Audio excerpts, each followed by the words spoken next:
Good morning students. Now today we are going to discuss about the lecture number 2. In this lecture we are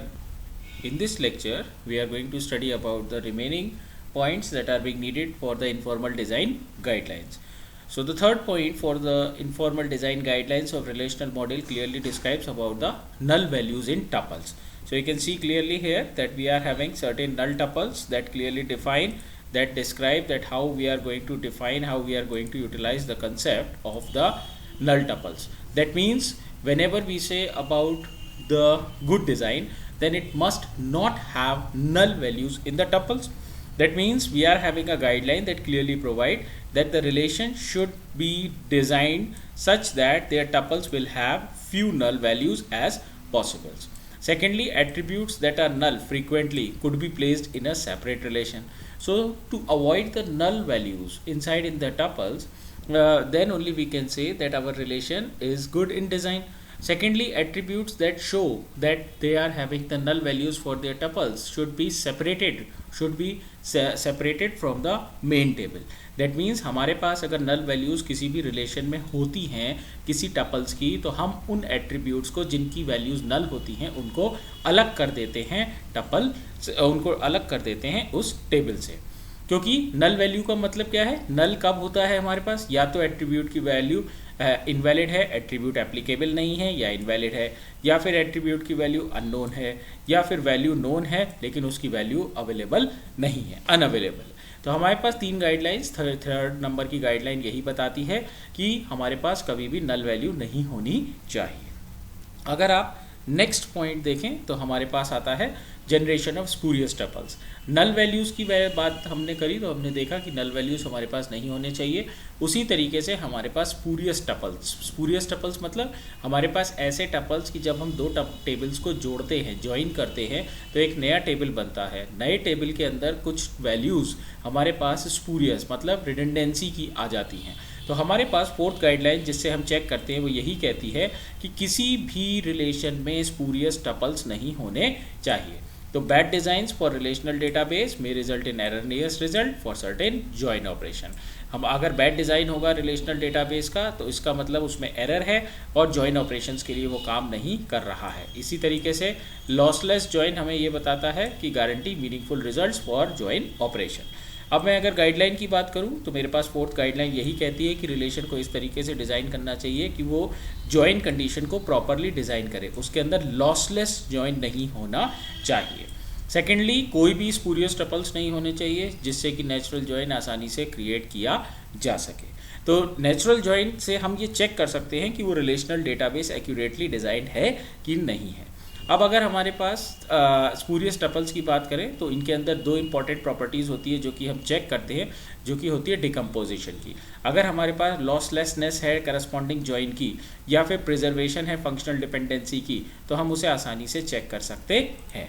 तो हमारे पास non additive या losslessness होगी corresponding join की, या preservation of functional dependency होगी. तो जिसके basis पे हम उसको चेक करके कह सकते हैं कि स्पूरियस टपल्स है कि नहीं है. तो इसका मतलब क्या है कि हमारी जो पहली प्रॉपर्टी है लॉसलेसनेस मतलब ज्वाइन करने से कोई भी लॉस नहीं होना चाहिए, ये सेक्रीफाइस नहीं होनी चाहिए, कभी भी ये प्रॉपर्टी सेक्रीफाइस नहीं होनी चाहिए. दूसरी बात स्ट्रिंजेंट, दूसरी प्रॉपर्टी को हम एक बार को सेक्रीफाइस कर सकते हैं लेकिन फर्स्ट प्रॉपर्टी कभी भी नहीं होनी चाहिए. तो ये तो थे हमारे इंपॉर्टेंट पॉइंट जिनसे हमें पता चला कि हमारे पास इनफॉर्मल मेथड्स हैं डिज़ाइन के जिनसे हम चेक कर सकते हैं. अब बात आती है फंक्शनल डिपेंडेंसी की. अगर हम फंक्शनल डिपेंडेंसी की बात करें तो functional dependency is a measure. Functional dependency क्या है? Functional dependency is a measure to specify formal method for goodness. हमारे पास फंक्शनल डिपेंडेंसी हम किस लिए यूज़ करते हैं, उसका पहला रीज़न ये है कि ये गुडनेस है फॉर्मल मेजर्स को चेक करने के लिए. दूसरी बात, it is a key that is use to define normal forms of the relation. हम नॉर्मल फॉर्म देखना चाहते हैं रिलेशन की तो हम उसको यूज़ करते हैं. तीसरा, ये कॉन्स्ट्रेंट है जो कि मीनिंग से इंटर रिलेशनशिप से डिफाइन किया जाता है. तो फंक्शनल डिपेंडेंसी हमें यही सब बताती है जिसके बेसिस पे हम उसे चेक करते हैं. अब अगर हम डेफिनेशन की बात करें फंक्शनल डिपेंडेंसी की तो a set of attribute x functionally determines a set of attribute y if the value of x determine a unique value of y. कहने की बात क्या है, अगर हमारे पास कोई भी सेट ऑफ एट्रीब्यूट्स है x, वो फंक्शनली डिटरमाइन करेंगे सेट ऑफ एट्रीब्यूट्स को y को. कब करेंगे? अगर हमारे पास जो भी x की वैल्यू है उसी ने यूनिक वैल्यू y की डिटरमाइन करी है, तो ये हमारी फंक्शनल डिपेंडेंसी कहलाती है। तो हमारे पास अगर कोई x है, x के पास कुछ सेट ऑफ एट्रीब्यूट्स हैं, तो अगर x से ही हमें फंक्शनली डिटरमाइन हो रहा है y और y के पास भी अपने कुछ सेट ऑफ एट्रीब्यूट्स हैं जैसे कि x के थे, तो x is functionally dependent on y। अब अगर मैं फॉर्मली डिफाइन करूं तो अगर मेरे पास x होल्ड्स y है, तो इसका मतलब जब भी दो टपल्स इनकी सेम वैल्यू होगी x में, उनके पास उनकी सेम वैल्यू y में भी होनी चाहिए। तो for any two tuples t1 and t2 in any relation instance R, if t1x is equal to t2x then t1y is equal to t2y। तो हमारे पास t1x और t2x हमेशा ही बराबर होंगे, तो t1x और t2x और t1y और t2y बराबर होगा। अब x अगर y के बराबर है तो specifies constraints on non relation instances in R, ठीक है। तो इसका मतलब क्या है, अगर x is related to y है तो वह कॉन्स्ट्रेंट होता है जो कि हमें बताता है कि ये रिलेशनशिप हैं कि नहीं है।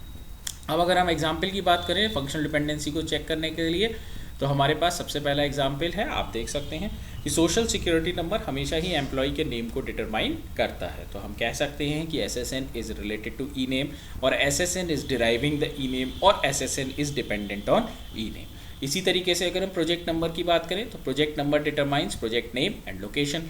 तो पी नंबर जो कि प्रोजेक्ट नंबर है वो किसको बताता है, पी नेम को और पी लोकेशन को। तो इसके बेसिस पे हम चेक कर सकते हैं कि हमारा पी नेम क्या प्रोजेक्ट के नेम को और लोकेशन को बता रहा है। इसी तरीके से अगर हम एग्जाम्पल्स की बात करें और, तो फंक्शनल डिपेंडेंसी एक प्रॉपर्टी है एट्रीब्यूट की। सबसे पहली बात ये याद रखिए हमेशा कि फंक्शनल डिपेंडेंसी को हम जब भी बात करते हैं वो प्रॉपर्टी है एट्रीब्यूट्स की रिलेशन स्कीमा में, और जो भी कॉन्स्टेंट हैं वो हर रिलेशन इंस्टेंस में अप्लाई करते हैं। तो अगर की है आर का तो फंक्शनली डिटरमाइन करेगा इसको। इसी के साथ हमारे पास फंक्शनल डिपेंडेंसी के कुछ इंपॉर्टेंट पॉइंट भी होते हैं नोट करने के लिए, कि फंक्शनल डिपेंडेंसी हमेशा ही एट्रीब्यूट्स के लिए यूज़ करी जाती है और रिलेशनशिप में एट्रीब्यूट्स के बेसिस पर चेक करी जाती है। फंक्शनल डिपेंडेंसी एक प्रॉपर्टी है एट्रीब्यूट्स की जिसको कि हम हमेशा ही किसी रिलेशनल स्कीमा पे अप्लाई करते हैं।